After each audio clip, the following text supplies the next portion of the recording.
focusing on the current state of technology. I'll go through, you'll see I've highlighted a few main areas, and then just as Dr. Glickman did, have some additional details inside of each of those. So first one being student technology, and focusing specifically on the student aspect first. You may recall that the events of the last year have kind of sped up the timeline for the district to make sure that all of our kindergarten through second graders had a device that they could access, and a new and highly functioning device for them. So we have new K2 Chromebooks as of this fall, and that lease, it's on a 3-year lease cycle for those devices going forward.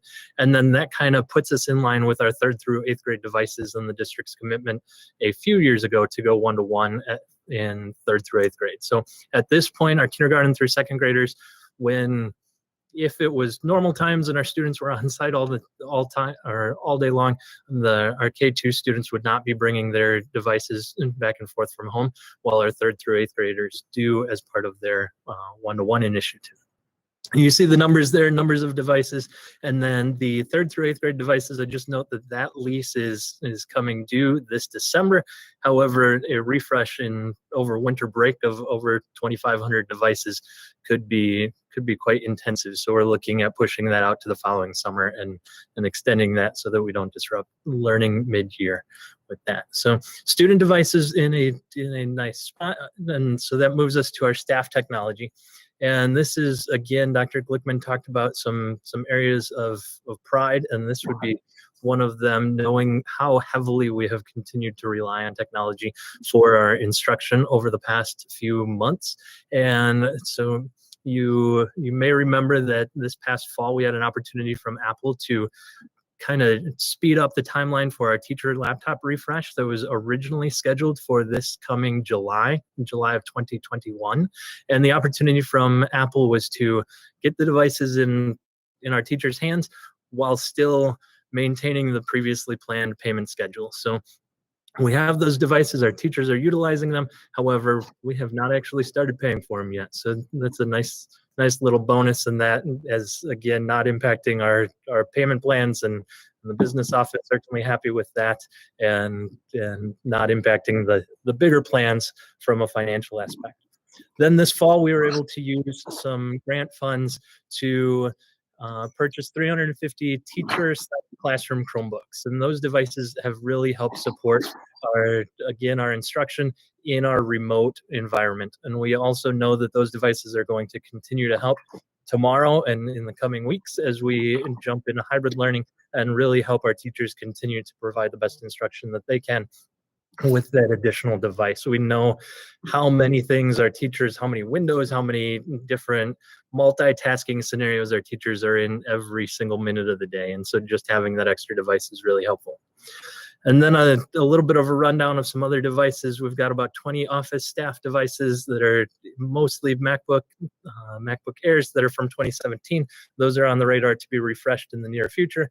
And then our program assistants, in our remote environment, pandemic environment, we have made sure that our program assistants have access to a device that they can continue to work with students with remotely. And those range from an older MacBook Pro to an older MacBook Air, as well as just when those devices continue to fail and reach the end of their life, we have been providing newer Chromebooks to make sure, again, that our program assistants have a device to continue to do what they need to do. So then we jump into classrooms, and so we'll talk about that a little bit. But classrooms that in general have iMacs that date back a while. We would end of life, although we do have many of them in our buildings still, and those devices have reached they no longer update and receive software updates. And so while we're still using some of them, it is on a limited capacity because it is the software capabilities are limited at this point. We also have projectors that, while you can see some initial install dates, those certainly get refreshed on an as-needed basis. I know that we installed a number of new ones this past summer, and we continue to refresh projectors as needed. And some of those initial ones were attached to smartboards. And so as the projectors on the smartboards themselves that again are getting up there in age, we have been refreshing projectors to meet those needs to make sure that each classroom has a quality projector to display content for students in the room. So then we'll talk about computer labs for a second. 345 iMacs in computer labs. So these are slightly different than the ones that were in the last slide when I was talking about desktop computers. All of these devices are 2011 model, and again, we would consider those end of life. However, these are slightly newer than the desktops that I talked about on the last slide.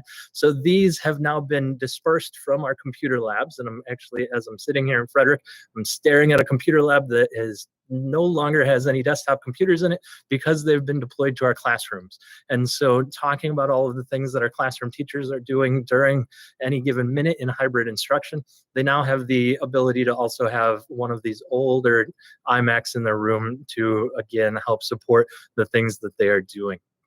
So that's something that we'll continue to look at and make sure that those devices, while limited in their capacity, are still meeting the needs of our teachers.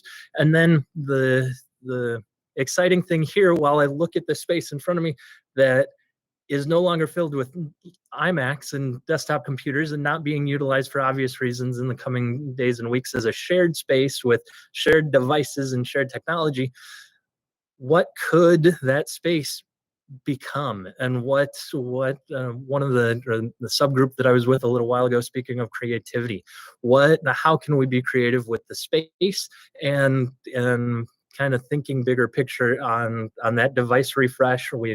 We may not need to refresh all 345 of those desktop computers, but instead we might be able to utilize those spaces and kind of rethink that whole idea. And that's something that is certainly exciting and gives us a lot of opportunity.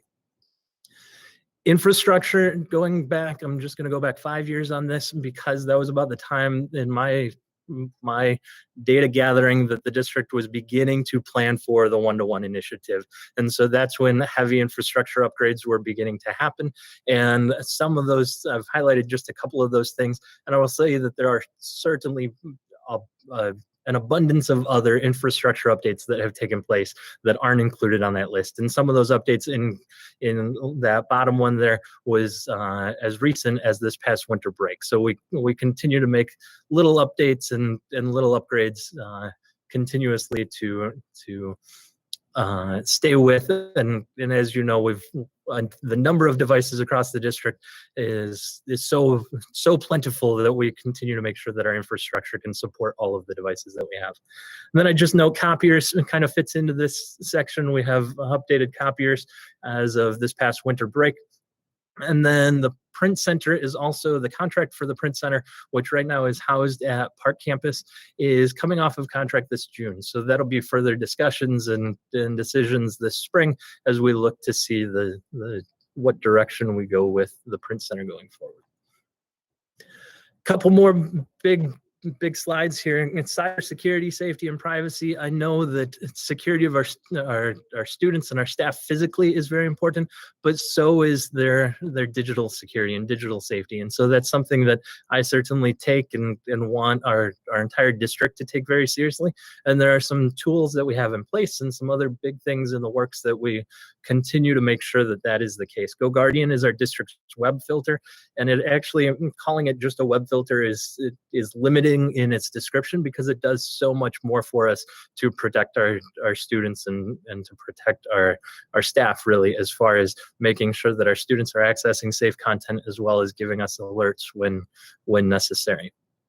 I mentioned the Student Online Personal Protection Act, or SOPA, and my hope is that all of us will be hearing a lot more about that from myself as well as Amanda Woodruff from our curriculum department in the coming days or weeks. This is a new state law or state mandate that takes effect July 1st. And we've certainly been working on it in district for months already, and we have a lot more coming with this. But basically, provides for more transparency along the lines of where our student data is going to EdTech vendors. And so we'll continue to focus on that. And like I said, provide more updates to the board as well as to all of our staff in the coming weeks. Overall cybersecurity, we hear about these kinds of things in the news, and we talk about them. We know that it's important for us as individuals. We know that it's important as a school district, especially, and that's what SOPA focuses on, is our student data and where is our student data going. So that will be something that we continue to look at and continue to review to make sure that we're following best practices for our students and our staff, and making sure that some of those things, I've got a couple bullet points there, that a lot of our big data systems are stored off-site. It's simply more secure and more cost-effective for us as a district. So we're the days of big server rooms where all of the data, if something happened in this one closet, things would be really bad. Well, while that's still true, it's not as bad because, as I mentioned, so much is stored off-site for us, which is reassuring. And then I just want to end with a big picture kind of thought, where so much of what I just focused on was the actual devices themselves. We want to continue, and the push has always been focusing on how technology can support everything else. I know that pre-pandemic, 12 months ago, how technology was being integrated across the district was likely very different than how it's being used over the last 12 months, and will likely be again different going forward over the next 12 months.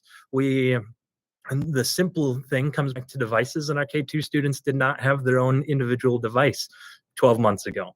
Now they do. How does that look different when we are back in classrooms, and how does that change instruction? We also know that the tool that we're using tonight of Google Meet and video conferencing was not as prevalent. So how can that be used to continue to kind of enhance instruction and break down the four walls of our classroom and really help engage our students? And again, what that looks like going forward is something that we've talked about over the last 12 months in passing, and hopefully we're getting closer and closer to being able to see what the pandemic means to post-pandemic and instructionally and technology related, and just making sure that technology, whether it's the business office, whether it's human resources, that technology continues to support all of those departments across the district. And then I will take a breath and ask if there are any questions that I can answer.